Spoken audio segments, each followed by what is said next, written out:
All right, let's dive right in.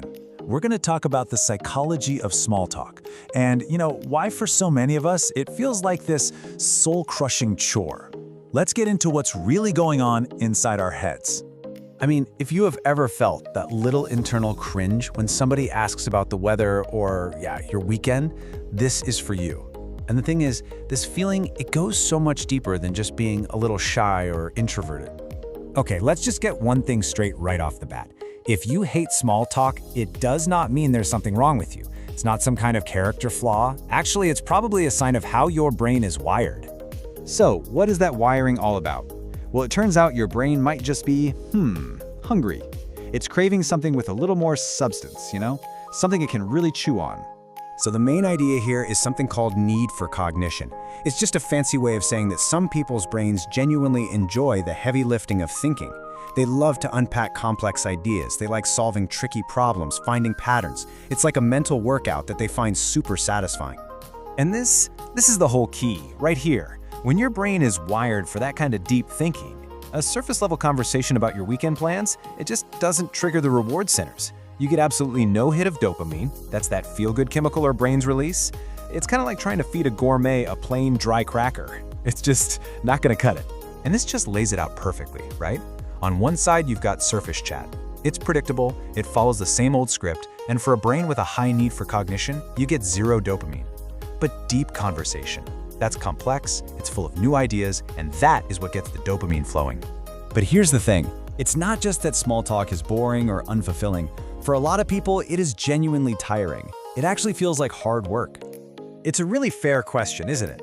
I mean, how can something that seems so simple, so small, take so much energy out of us? Well, the answer is a concept called cognitive load.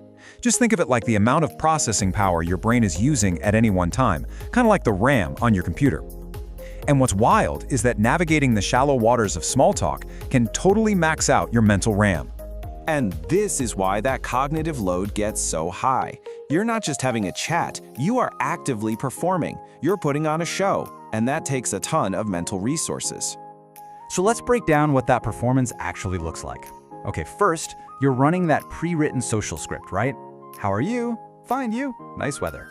Second, you are on high alert. You're analyzing every little facial expression, all the body language, just to make sure you're responding the right way.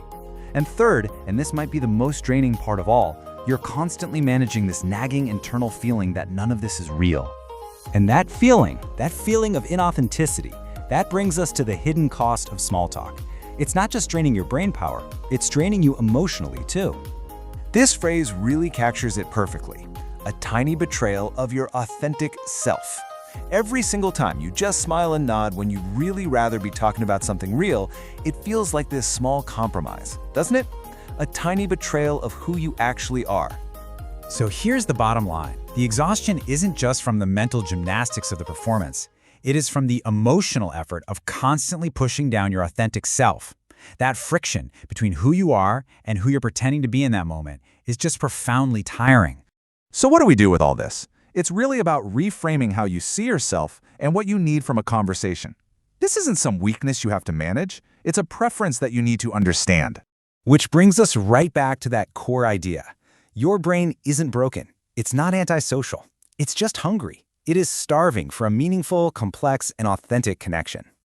Okay, so let's wrap up with the key takeaways. First, hating small talk, it can be a sign of a high need for cognition. Second, that exhaustion you feel, it's not you being lazy. It's the super high cognitive load of putting on that performance. Third, that feeling of being fake is emotionally exhausting. And maybe the most important thing, you don't need to be fixed. You just need to find and create conversations with more depth. And that really just leaves us with a final thought to chew on.